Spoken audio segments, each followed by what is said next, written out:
Okay. Hi, everyone. Myself, Vishak, a research scientist in CellStrat.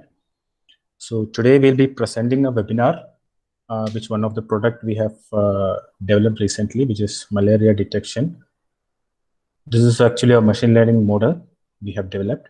So as you are aware, malaria is one of the life-threatening parasite diseases, which is actually the parasite is usually spread through mosquitoes.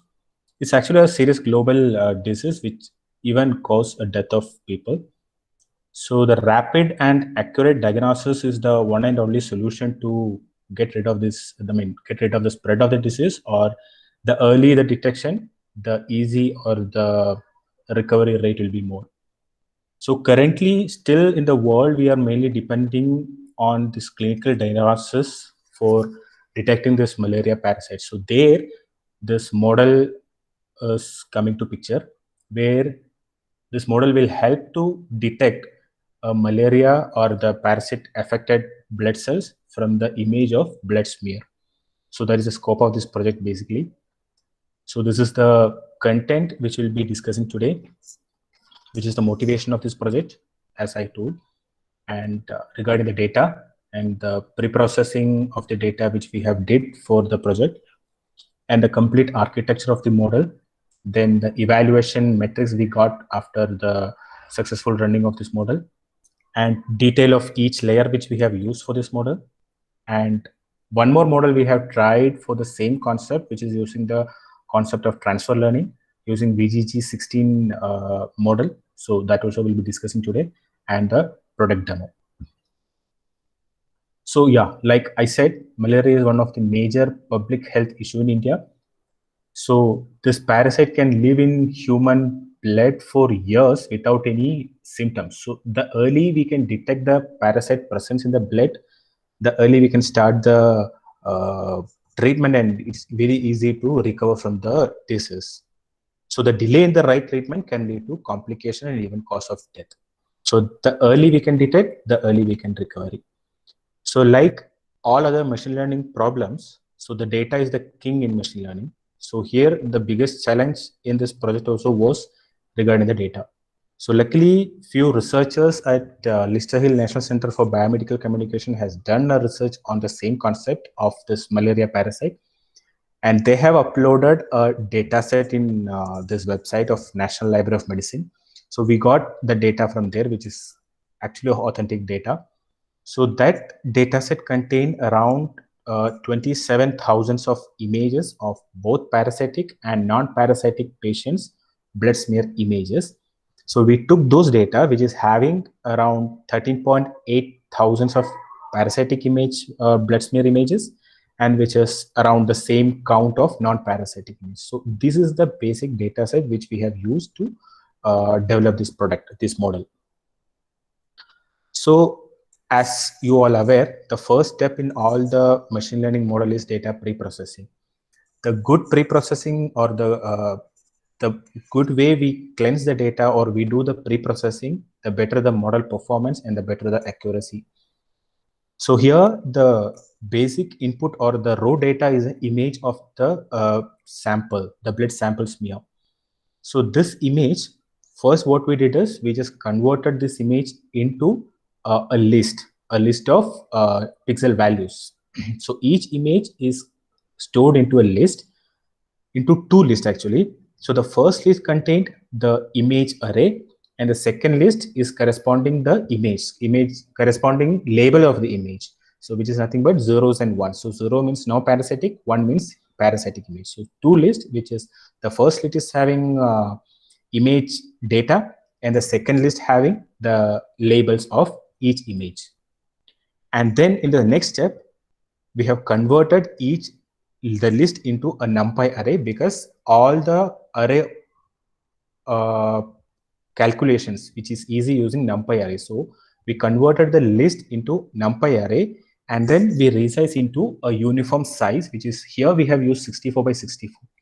So why we use a specific sizes? Because just to make it a uniform size. Otherwise, there can be a chance of overfitting cost, because there may be chance that bigger pixel size value will get more overfitted to the model. So this kind of thing we can avoid by using a uniform size for the array. Then we divided the data set into two. One is test and one for training. So this is 30-70 split we did. So 70% of the data set we have made into for training purpose, and the 30% is split into testing purpose. Then in the fourth step, we used image augmentation method, which we have used image data generator class in scikit-learn. So this image augmentation is nothing but it will augment the data. Sorry, not scikit-learn, Keras. It is a class of Keras. So image augmentation is nothing but it will augment the data, like it will make multiplication of the data in different format, like it will be zoom data, it will be shared data, it will be flipping of the data. So we'll get more amount of data from the available data set by using different augmentation technique. So here we used image data generator of Keras used for image augmentation. So this is the details of the layers which we have used. So basically, the operation which we have used for this model is convolution. So this is a convolution neural network. So the first layer, which obviously is a convolution layer. So this convolution layer is nothing but, for example, if we have an image. So if we have an image of maybe pixel is around 4 by 4. So it's a 4 by 4 pixel image. And if we are applying, so this convolution is nothing but we'll be having a filter. So this filter is used to extract features from the image. So how it is extracting features is by the process of convolution. So whenever we specify a filter for this convolution, so for example, here I have mentioned a 2 by 2 filter. So this filter will be given to this image, and this will do a convolution operation on each and every pixel of the image. For example, if the filter is of 2 by 2, it will do a convolution operation on the first 4 pixels of the image and will give an output here. Then it will try to one step and do the same convolution operation to next set of pixels and given to the given output. So likewise, in the first image, it will create, the first filter will create a matrix which is called feature matrix. So this feature matrix, it depends on the filter. So maybe this feature matrix will give idea about the pattern, maybe the border boundaries. The next feature filter may give extraction of the vertical lines. The next feature filter may be give the idea about maybe horizontal lines. So this kind of features extraction is done through this filter. So basically, the functionality of filter is feature extraction from the image. So each filter may have different feature extraction. So here, as you can see, in the first convolution layer, we have used 32 filters. So which is nothing but, in the first image, we'll be using one filter, we'll get one feature matrix. The next filter will give another feature matrix. Likewise, 32 filters we have used. So likewise, in the depth wise, we'll get 32 different feature matrix for an image. Likewise, we have in the second layer, we have used 64 filters. Third layer, we have used 128 filters, and then 256 filters. So this is actually an arbitrary value. How we came up this is we ran multiple trial, and which filter is giving us an optimum value, that filter we have used here. So it depends on the project where how many number of filters we have used. It depends actually. So based on the trial, we can come up with this value. And the kernel size is 2 by 2. So that is also again arbitrary value where that also can vary. It can be 2 by 2, it can be 3 by 3. So any size of filter we can use. It depends on the input. And the activation we have used is ReLU. And after convolution, we have used one max pooling layer. So max pooling is another set of layer we have used, which is nothing but, so when we have a feature matrix, we'll be using a technique called max pooling layer to reduce the complexity of the output. So max pooling layer of size 2 by 2, what it will do is in the feature matrix, we'll be applying a max pooling layer of size 2 by 2. So what it will do in the matrix for this 2 by 2 filter, which value is the maximum value in the 2 by 2 that will given to an output.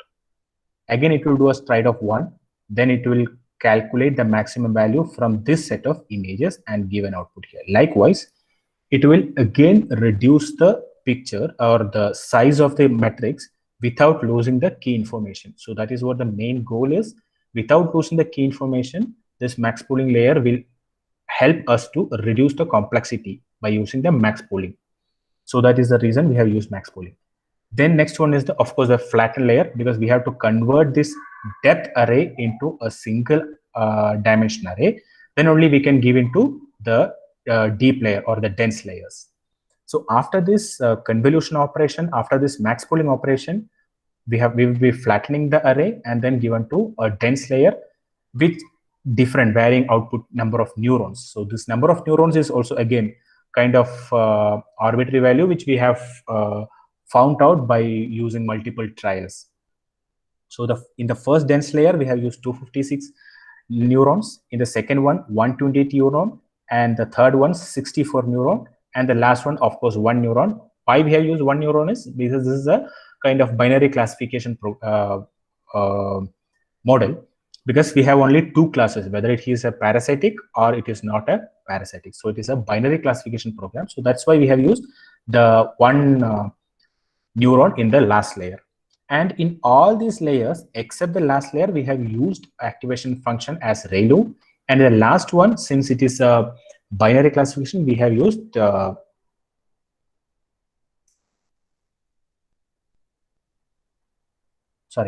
So yeah, in the binary, we have used sigmoid activation function. So this is the pictorial representation of this convolution layer. So likewise, we have used 1 convolution layer, 1 max pooling layer. So this one may be 32 filters. This is again max pooling layer of 2 by 2, again 64, again another max pooling. Likewise, we have used the combination of convolution layer and max pooling, convolution layer and max pooling. Then we will do the flatten layer, and then we will be giving to the fully connected dense layer, and the dense layer's last neuron will predict the whatever class it belongs to. So this is the details of the layer which we have used and the operations which is happening. So this is the architecture, the final architecture of the model which we have developed. So here, like I said, the first layer is the convolution layer. Then the second is the max pooling layer, again convolution, again max pooling. So each convolution layer will have different number of filters, and finally it will be flattened and the dense layer and the output. So this is the coding part. We have used sequential modeling. In the sequential modeling, we have used the same convolution 2D. First one is 32 filter with a kernel size of 2 by 2, and padding, zero padding. So zero padding is nothing but it's a kind of without losing. So it is actually using for edges. For example, in the edge case, we won't be able to get the data from this one when we are using max pooling.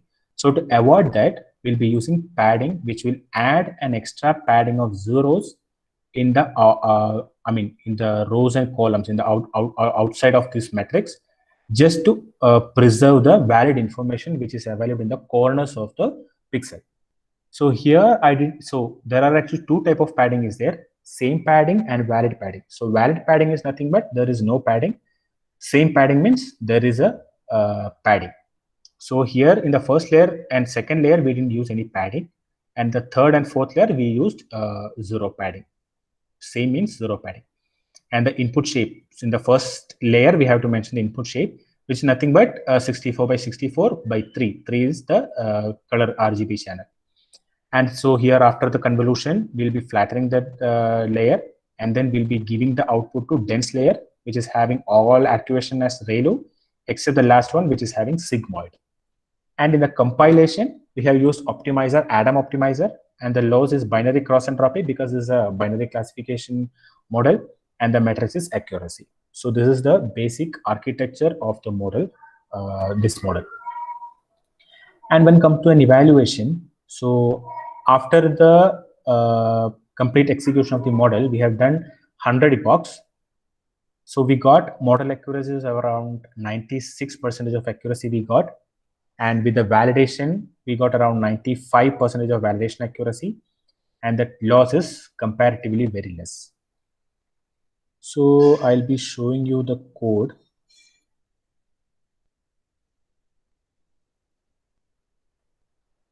So any other questions, friends? It is a classic CNN architecture, as you saw, multiple CNN pooling layers followed by dense layers.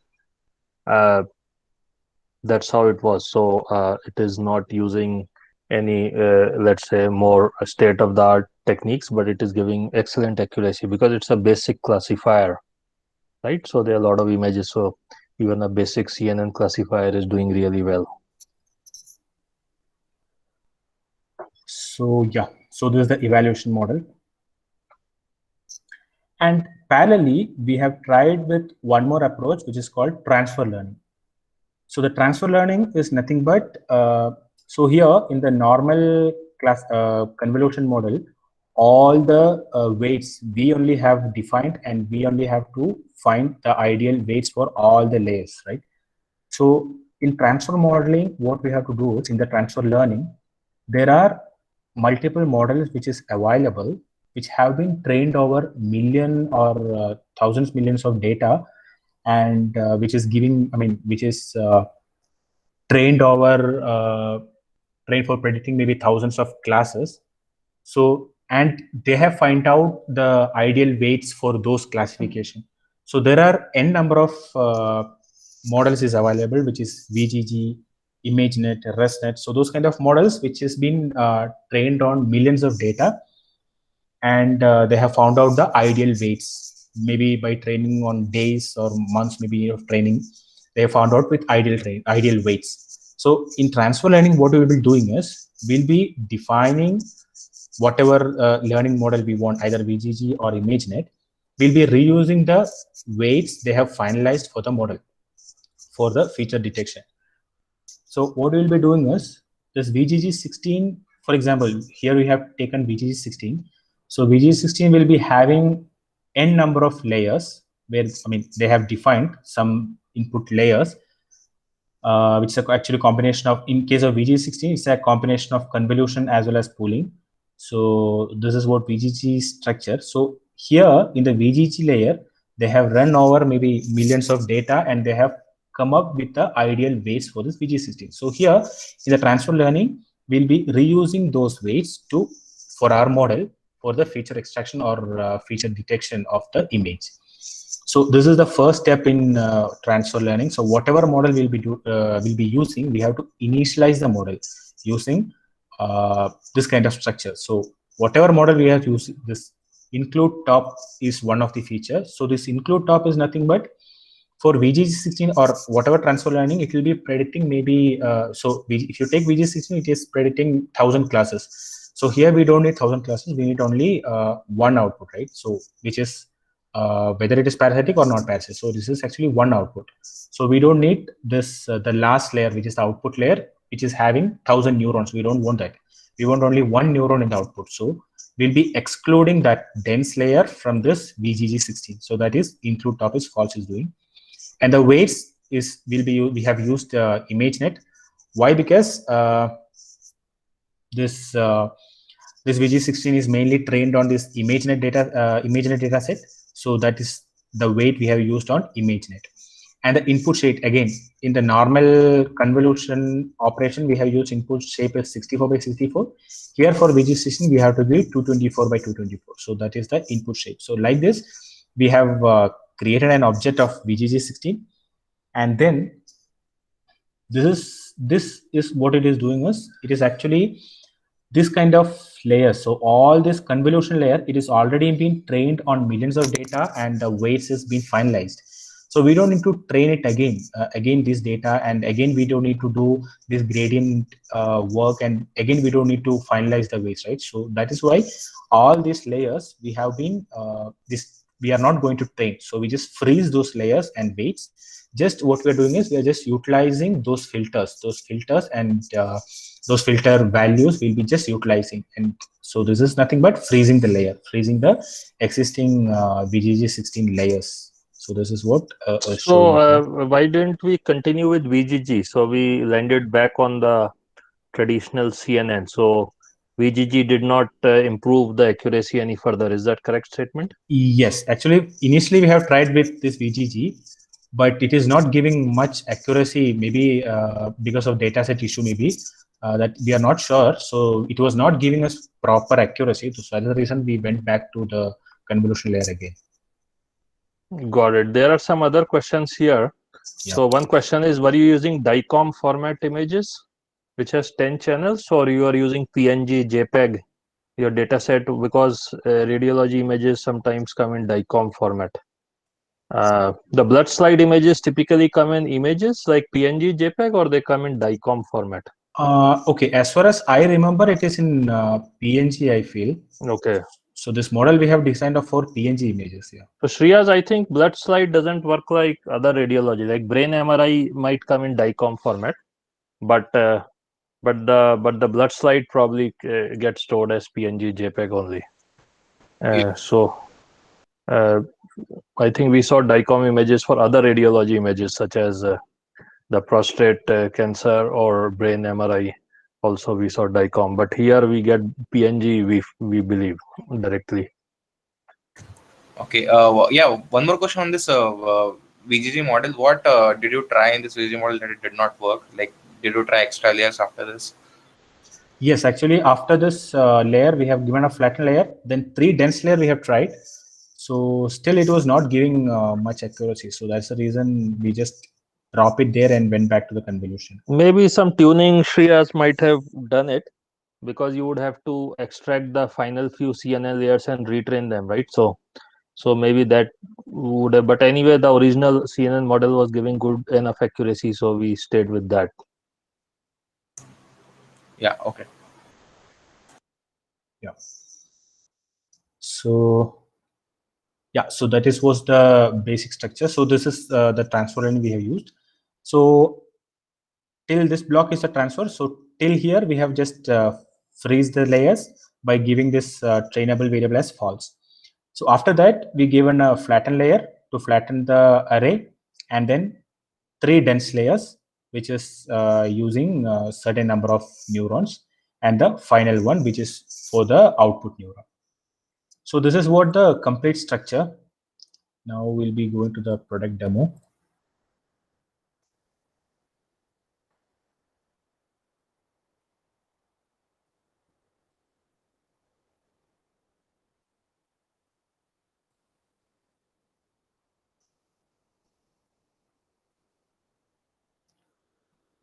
Okay.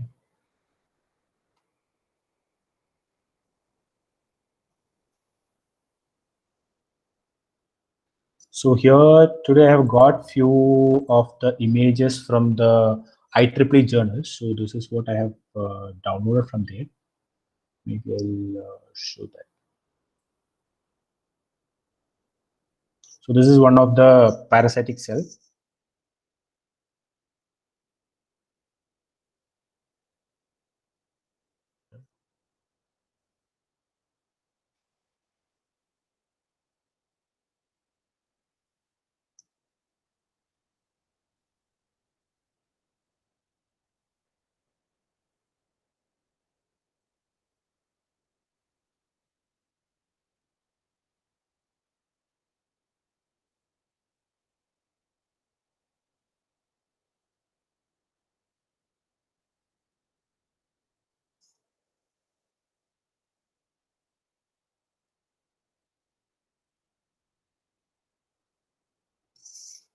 It's actually taking some time.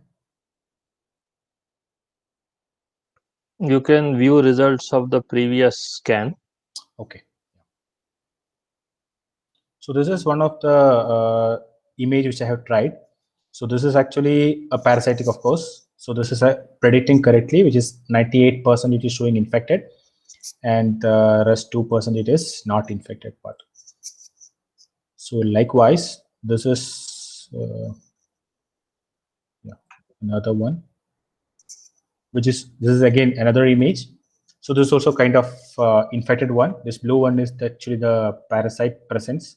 So this is also infecting accurately, which is purely infected blood smear.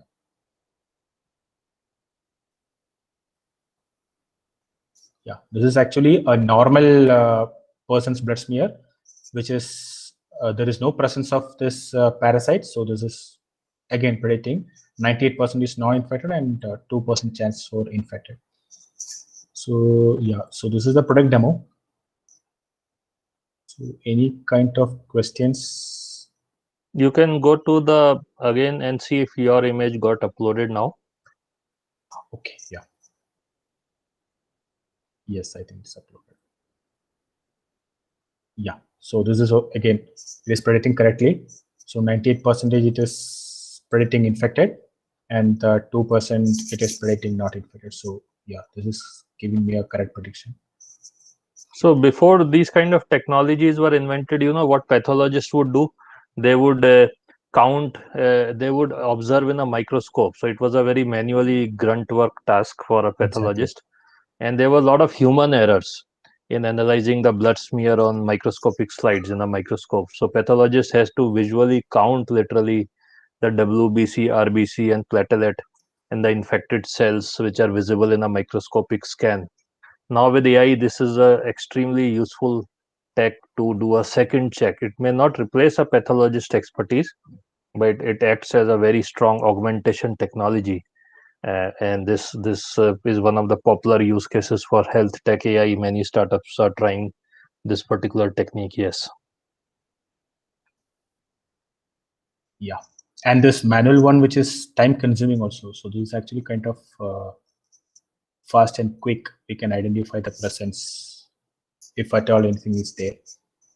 So this is actually adding, helping for early detection of this parasite in human blood. Thus, we can do a early detection and early treatment also we can do, so that we can spread. We can stop the spread of this disease. So yeah, so this was all about the presentation. So there is a question here. Can you show one false positive result? Okay, false positive. So some kind of wrong an image which is true but marks it as positive, which is okay but it marks it as malaria. Okay, I mean that's very hard to arrive at, right? So getting authentic data is really hard. So the original data set was authentic, provided by some renowned biological labs in US probably or Europe, but getting a specific false positive or false negative image is difficult, because if you Google, you don't know whether that image, the label is authentic or not authentic. Yeah, so this is we have to just scan a lot of images. Yeah. Sorry, yeah, this is another image which is 65% is predicting. So kind of accuracy, we can say it is kind of reduced compared to the other one, but yeah, it is predicting infected only.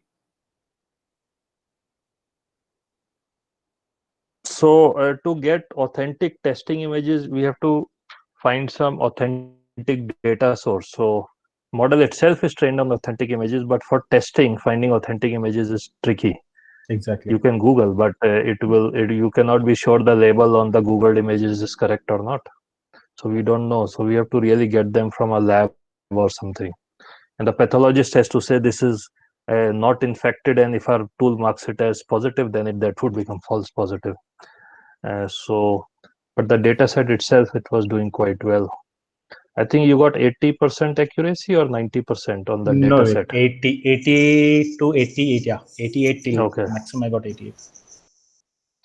So Vishak, there is a potential to develop semantic segmentation also on this, right? So using UNet or one of the, so where you actually identify the boundary of the problem cells. Correct. So that could be an additional product here, a second product here. Sure, yeah. Yeah, actually, I have a question. Okay, I was actually thinking about that 65% and 35%. Is it a confidence level of your things, or is it? I think when Vivek mentioned about segmentation, I thought that maybe it's a how much segments. This is classification. It's not segmentation. Okay, so in fact, is the sigmoid probability. Sigmoid probability 65% that it's infected. Okay, I got confused. Sorry. Yeah. So it's a sigmoid probability. We are just basically taking the sigmoid probability and printing it, and 100 minus that is 35%. So that's what it is.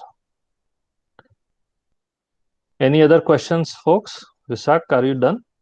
Yeah, Vivek. So can Okay. yes. So friends, any other questions?